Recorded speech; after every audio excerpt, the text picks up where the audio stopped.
On a commencé à réduire nos déchets en 2017.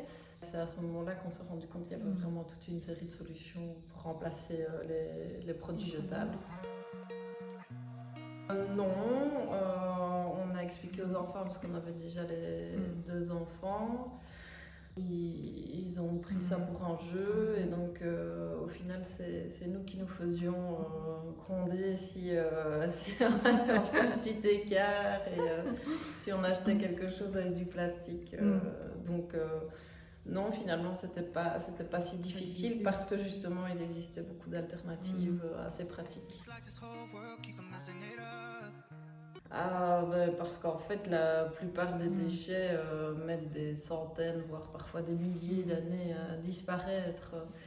Et même quand on peut recycler, il y a toujours une partie des déchets qui ne le sont pas et qui terminent dans la nature, dans l'océan.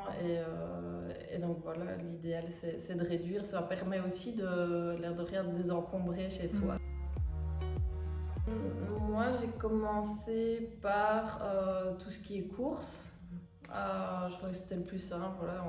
Voilà, on a pris l'habitude d'aller dans des magasins locaux. Donc ça permettait aussi de réduire l'empreinte carbone des aliments qu'on achetait.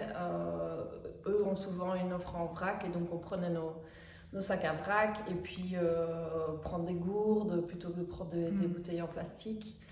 On a suivi par la cuisine et puis par la salle de bain avec tout ce qui est cosmétique solide et c'est vraiment comme ça, petit à petit, on a réduit à gauche, à droite nos déchets.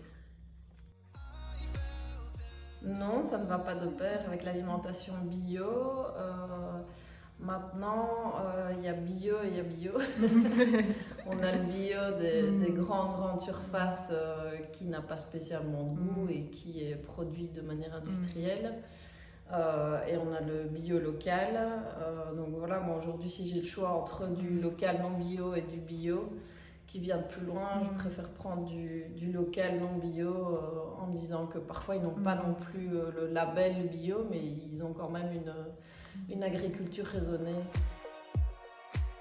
En fait, on avait l'impression que ça serait compliqué. Bon, évidemment, ça demande une petite organisation. Je ne suis pas la personne la plus organisée. Mais justement, en commençant petit à petit, c'est tout à fait possible de réduire ses déchets. Je ne vise pas le zéro déchet absolument. Mais je trouve que voilà, si chacun fait sa part et diminue petit à petit, je pense qu'on peut avoir déjà un gros impact. Et la deuxième chose, c'est que dans l'inconscient collectif, on a l'impression que tout ce qui est magasins locaux, en vrac, etc., ça coûte beaucoup plus cher. Bon, si on regarde le prix pour 100 grammes, ce sera en effet un peu plus cher, mais ce qu'il y a, c'est qu'on achète aussi différemment et on achète beaucoup moins parce que déjà moins de tentation, on achète juste ce dont on a besoin et donc au final, c'est même plus économique. It's like this whole world keeps on messing it up. Yeah.